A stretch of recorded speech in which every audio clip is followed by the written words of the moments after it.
Selamat pagi, perkenalkan nama saya Septinda Sari Burumanik, Prodi Pendidikan Administrasi Perkantoran kelas A. Di sini saya akan menjelaskan hasil mini riset pendidikan Pancasila, yaitu dengan permasalahan sosial budaya yang dihadapi bangsa Indonesia, yaitu penanggulangan penyalahgunaan narkotika atau narkoba. Langsung saja kita masuk latar belakang. Penyalahgunaan narkoba memang menjadi perilaku serius yang sudah menjangkau semua lapisan masyarakat, baik orang tua, remaja, dan anak-anak, sehingga sulit sekali mengontrolnya. Perkotaan dan perkampungan, tempat keramaian dan institusi pendidikan menjadi sasaran para bandar dan pengedar narkoba untuk memasarkan produknya. Dapat dikatakan sulit sekali sekarang ini menemukan satu daerah di Indonesia yang tidak rentan terhadap bahaya narkoba. Edaran gelap narkoba tidak dapat terlepaskan dari kegagalan manusia Indonesia dalam menyerap nilai Pancasila sebagai sebuah nilai luhur hasil konsensus pendiri bangsa. Permasalahan narkotika hadir karena anak bangsa hanya memahami Pancasila dalam konteks penghafalan tanpa berusaha menjalankan secara sungguh-sungguh dan semaksimal mungkin. Padahal Pancasila sejak kelahirannya mengandung pemahaman yang luhur dengan dijiwai semangat ketuhanan, kemanusiaan, persatuan, kehidupan yang demokratis, dan keadilan sosial. Berdasarkan uraian tersebut, maka persoalan narkoba sudah bersifat darurat, mengingat penyebarannya sudah memakan banyak korban dan mengancam kelangsungan generasi masa depan bangsa. Narkoba menjadi permasalahan bersama semua elemen bangsa yang membutuhkan kehadiran nilai Pancasila yang bersifat aplikatif. Berangkat dari permasalahan itu, tulisan ini akan membahas pentingnya aktualisasi nilai Pancasila dalam mengatasi penyalahgunaan narkoba di Indonesia.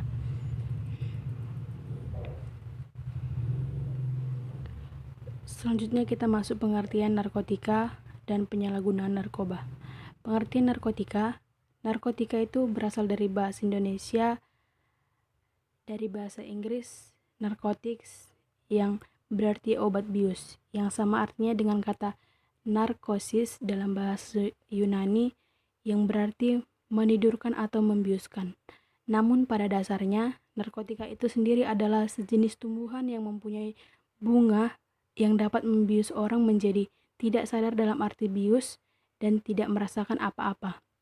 Narkotika atau zat yang menyebabkan ketidaksadaran atau pembiusan karena zat tersebut bekerja mempengaruhi susunan saraf sentral atau saraf pusat dengan cara menghisap atau menyuntikkan zat tersebut secara terus-menerus ke dalam badan.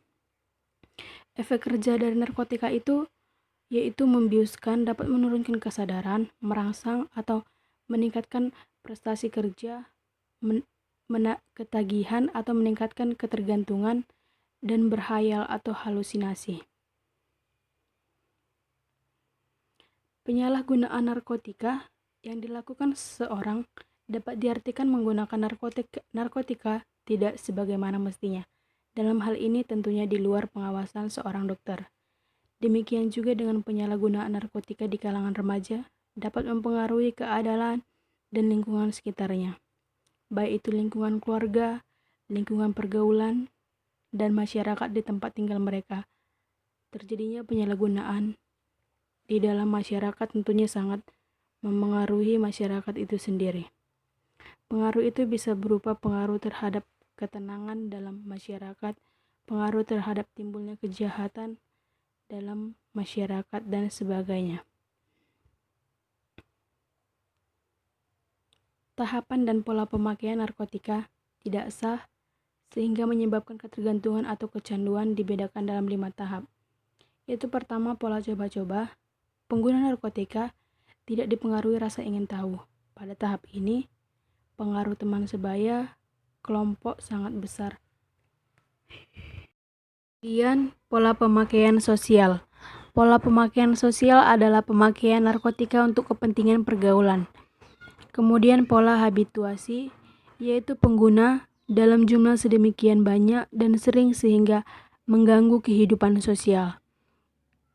Selanjutnya, pola ketergantungan, yaitu pengguna akan selalu berusaha untuk memperoleh narkotika dengan berbagai cara seperti berbohong, menipu, dan mencuri. Selanjutnya kita akan masuk ke aktualisasi nilai Pancasila dalam mengatasi penyalahgunaan narkotika. Sebelumnya, apa itu aktualisasi Pancasila? Yaitu adalah bagaimana proses nilai-nilai Pancasila benar-benar dapat tercermin dalam sikap dan perilaku seluruh warga negara, mulai dari pemimpin negara, aparatur negara, sampai kepada rakyat biasa.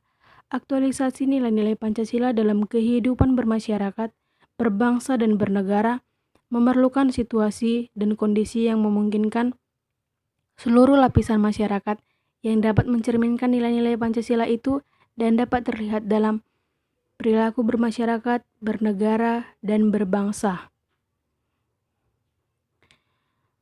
Selanjutnya, ada 5 bentuk nyata dalam mengaktualisasikan nilai Pancasila. Pertama yaitu diperlukan kesadaran setiap manusia Indonesia bahwa narkotika bertentangan dengan ajaran agama. Semua agama mengajarkan manusia agar hidup sehat, memperbanyak kebaikan, dan menjauhkan diri dari perbuatan yang sia-sia. Maka sejatinya agama mampu menjadi pedoman hidup agar setiap pemeluknya menjauhi narkoba yang merusak dan mengancam keberlangsungan hidup individu. Kedua, menanamkan rasa kemanusiaan di mana setiap manusia Indonesia pada dasarnya memiliki rasa kasih sayang dan hati nurani yang bersih. Kejujuran kepada hati nurani adalah modal dari dalam membangun hubungan yang harmonis dengan sesama manusia dan alam sekitarnya. Perilaku memakai narkoba jelas bertentangan dengan nurani dan melanggar hak asasi manusia, di mana akibat narkoba pertemanan menjadi renggang, hidup menyendiri sehingga kehilangan kasih sayang, dan pada tahap tertentu harus kehilangan nyawa. Kesadaran kolektif harus terus ditumbuhkan bahwa narkoba merusak tubuh dan menghilangkan rasa kemanusiaan. Ketiga, nilai persatuan Indonesia menekankan proses kerjasama seluruh elemen bangsa untuk menolak narkoba.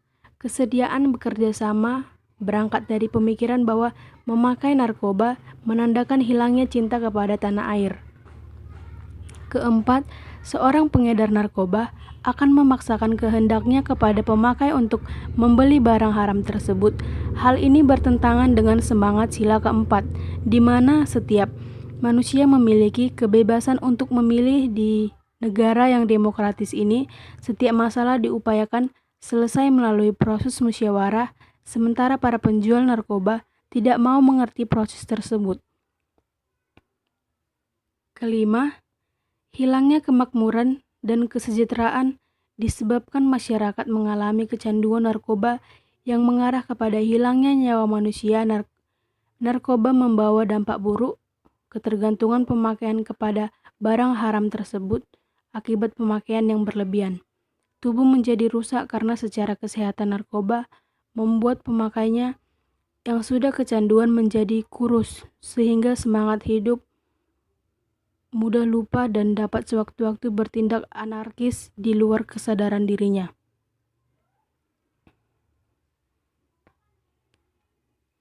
Selanjutnya kita masuk ke subtema solusi, yaitu A. Optimalisasi partisipasi masyarakat dalam penyalahgunaan narkotika.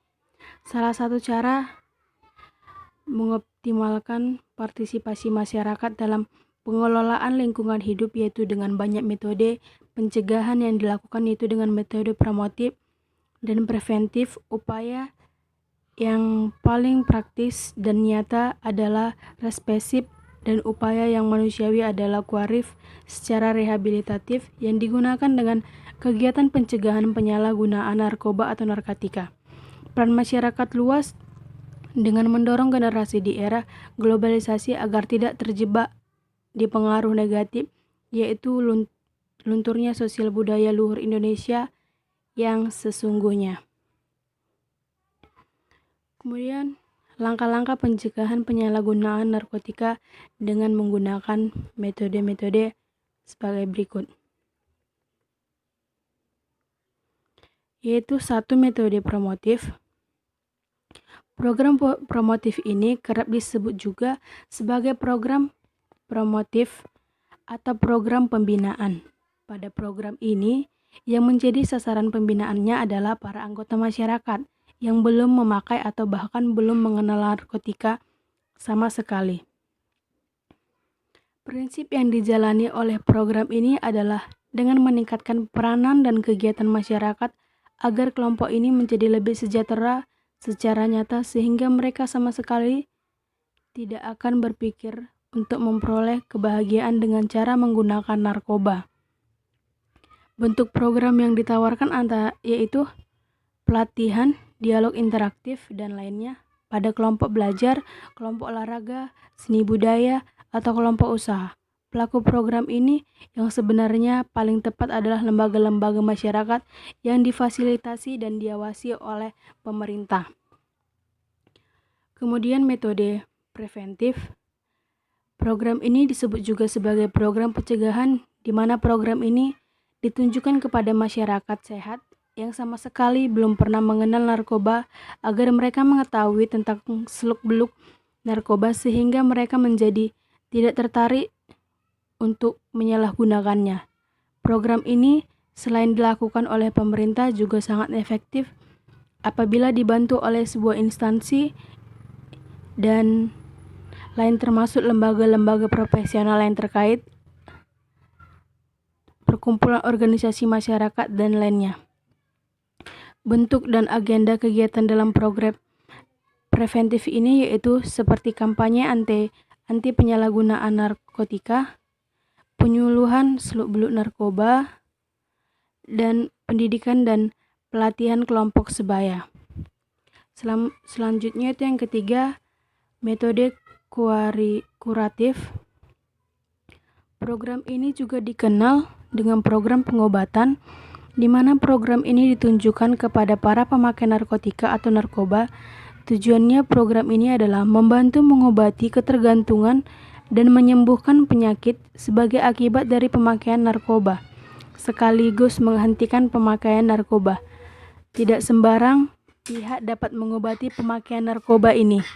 Hanya dokter yang telah mempelajari narkoba secara khusus yang memperbolehkannya mengobati dan menyembuhkannya.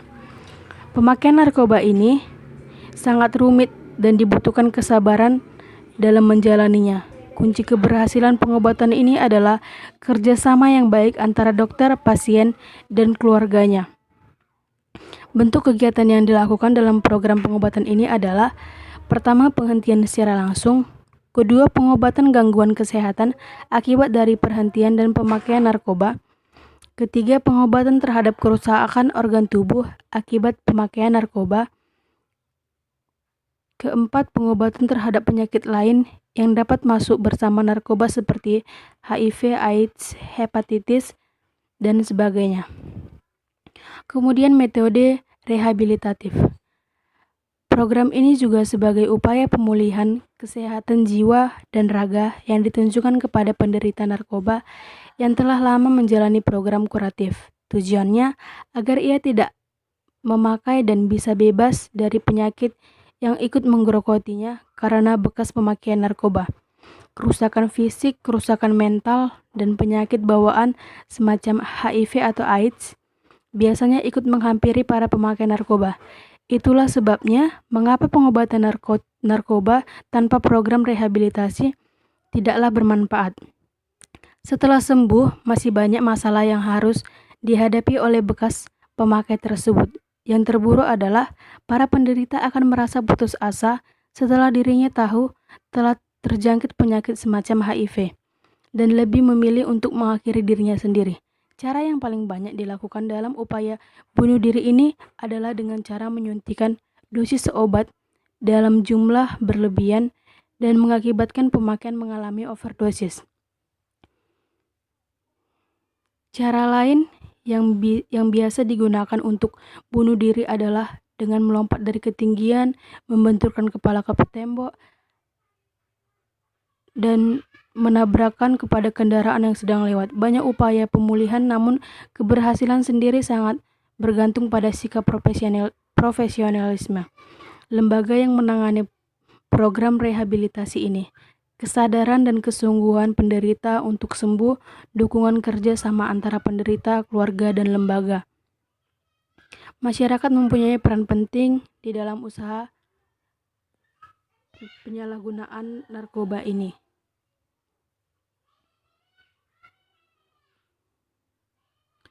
Untuk itu, tokoh masyarakat dapat melaksanakan hal-hal sebagai berikut. Tatap muka dan bercerita secara terbuka maksud gerakan tersebut. Adakan rapat untuk menyusun program kerja, kemudian libatkan tokoh-tokoh masyarakat, organisasi sosial, tokoh agama, dan potensi-potensi masyarakat yang ada. Kemudian beri pengertian tentang masyarakat, penyalahgunaan narkoba, di mana masalah tersebut bukan hanya menjadi tanggung jawab pemerintah, tapi juga masyarakat. Adapun strategi pencegahan penyalahgunaan narkoba di masyarakat. Jadi kesimpulan yang saya ambil adalah maraknya kasus narkoba yang terjadi di Indonesia semakin kacau karena generasi-generasi bangsa yang rusak karena pengaruh narkoba, akibat kurang memahami nilai-nilai Pancasila yang ada, dan dalam ajaran agama pun mengkonsumsi narkoba diharamkan. Membiarkan masalah narkotika di Indonesia akan berdampak sangat buruk kepada proses penciptaan masyarakat yang adil dan makmur sebagaimana diamanatkan oleh konstitusi negara ini.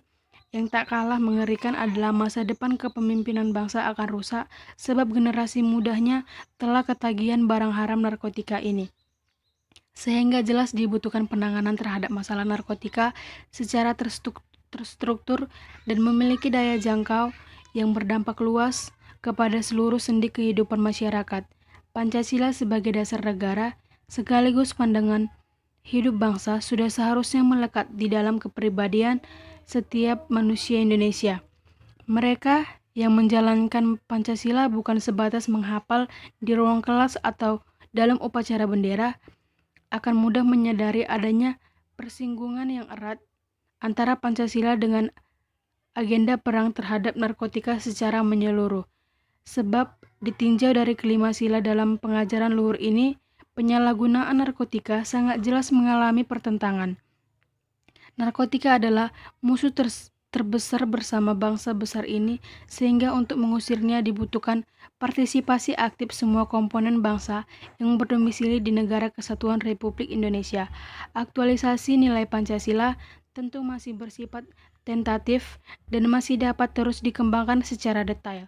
Kembali kepada Pancasila adalah solusi dan praktik nyata mengatasi segala persoalan yang menjerat Indonesia dan melakukan metode penanggulan narkotika atau narkoba dapat mengatasi dari dini. Sekian hasil presentasi saya.